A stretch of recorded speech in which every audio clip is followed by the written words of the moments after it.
Y si te dijera que hubo momentos en la historia en los que la humanidad no moría por guerras, sino por no tener absolutamente nada que comer. A lo largo del tiempo, el hambre no solo ha matado, ha cambiado imperios, ha provocado rebeliones y ha dejado cicatrices que aún hoy siguen presentes. Hoy vamos a recorrer algunas de las hambrunas más devastadoras de la historia, y lo que descubrirás al final puede cambiar por completo cómo entiendes el poder y las decisiones humanas. Comenzamos en la Europa medieval, alrededor del año 1315.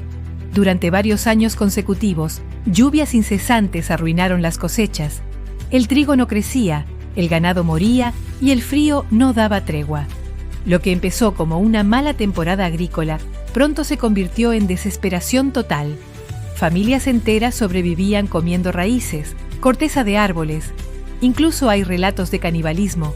La llamada Gran Hambruna de Europa no solo mató a millones, sino que debilitó a la población antes de otra catástrofe aún mayor, la peste negra. Y aquí es donde empieza a notarse algo inquietante. El hambre rara vez llega sola. Avanzamos varios siglos, hasta la India bajo dominio británico, en el siglo XIX. Entre los años 1876 y 1878, una sequía brutal golpeó el sur del país. Pero lo más impactante no fue la falta de lluvia, sino la respuesta humana. Mientras millones de personas morían de hambre, el Imperio Británico seguía exportando alimentos fuera del país.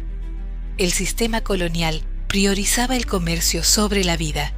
Se estima que murieron entre 5 y 10 millones de personas.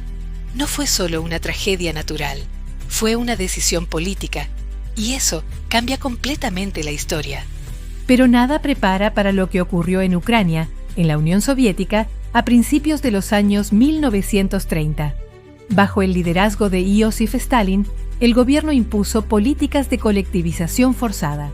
Los campesinos debían entregar sus cosechas al Estado, incluso si eso significaba quedarse sin nada. Lo que siguió fue una de las hambrunas más controvertidas y devastadoras, el Holodomor. Millones de personas murieron mientras los graneros estaban vigilados por soldados. Hay testimonios de aldeas enteras desapareciendo en silencio. Aquí, el hambre no fue consecuencia, fue herramienta de control, y ese detalle es escalofriante. Y entonces llegamos a China, a finales de los años 1950. Mao Zedong lanzó el llamado Gran Salto Adelante, un intento de transformar el país en una potencia industrial. Pero las políticas agrícolas fallaron de forma catastrófica. Se obligó a los campesinos a producir acero en lugar de cultivar alimentos. Se inflaron cifras de producción que no eran reales y el gobierno confiscó más comida de la que existía. El resultado, una hambruna que dejó entre 15 y 45 millones de muertos. Sí, millones. Una de las mayores tragedias humanas de todos los tiempos, provocada no por falta de recursos, sino por decisiones equivocadas sostenidas en el poder. Y cuando crees que ya no puede haber algo más impactante, aparece Etiopía, en los años 1980. Imágenes que dieron la vuelta al mundo mostraban a niños desnutridos, esqueletos vivientes luchando por sobrevivir. La sequía fue devastadora, pero nuevamente, el contexto político agravó todo. Conflictos internos, mala gestión y aislamiento internacional hicieron que la ayuda llegara tarde o no llegara. El mundo observó y reaccionó, pero para muchos ya era demasiado tarde. Si algo une todas estas historias, no es solo el hambre, es el patrón.